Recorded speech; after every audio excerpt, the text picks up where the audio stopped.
د سندوس نساجي په اړه د یوه هیوادوال نیک احساسات. زموږ استاد یو با احساسه هیوادوال وایي خوشحاله دی چې په هیواد کې د سندوس په نامه د نساجي یا ټوکرانو لوی او داسې عصري فابریکه جوړیږي چې د اسیا په سطحه معیاري ده. دغه سپینږیري هیوادوال کلونه په ایران کې د نساجي فابریکو کې کار کړی او دا مهال په لرغوني هرات کې د خپل لاس جوړ ماشینانو په وسیله ځینې نساجي توکي تولیدوي او بازار ته یې عرضه کوي. د چې د سندوس نساجي په اړه اورېدلي نو د لیدلو لپاره یې کندهار ته راغلی دی. نوموړي د سندوس نساجي په اړه خپل احساسات داسې څرګند کړل. ما برادر همین روز اول تقریبا 2 ماه پیش 3 ماه پیش از اینترنت ما می فابریکه را پیدا کردیم، زنگم زدیم و اینقدر خوش شدیم که بی اندازه.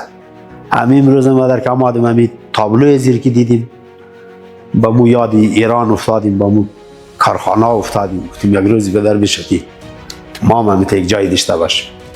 بسیار خوش شدیم. انشالله الان ایج نساجی میشه او طرف، دواسازی میشه او طرف، زر کفش میشه او طرف، یک چیز دیگه میشه. خب ما از دیگه کشورها چی کمی داریم؟ از پاکستان و از ایران و از دیگه کشور چی کمی داریم؟ خب نمونیم، ما بدر نیستیم، دنبال از اینیم. تاجرها مثلا نمیه که در این سرمایه گذاری کنه.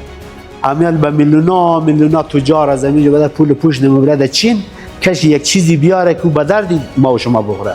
میاریم 1 ماه 2 ماه 10 روز دوام میدن میندازیم دور. پول از پول رفت، جنس از جنس نماره. اینی برادر ما در وطن خود جور مونیم، نه پولش بیرون ماره نه کارشو در بی کیفیت کار نده. یعنی میتو بدر کم کم پیش موریم دیگه. سندوس نساجي د هیواد له صنعت څخه د قدرمنو هیوادوالو د مادي او معنوي ملاتړ قدرداني کوي او دا د افغان صنعت د ودې لپاره تر ټولو حیاتي او مهم کار ګڼي.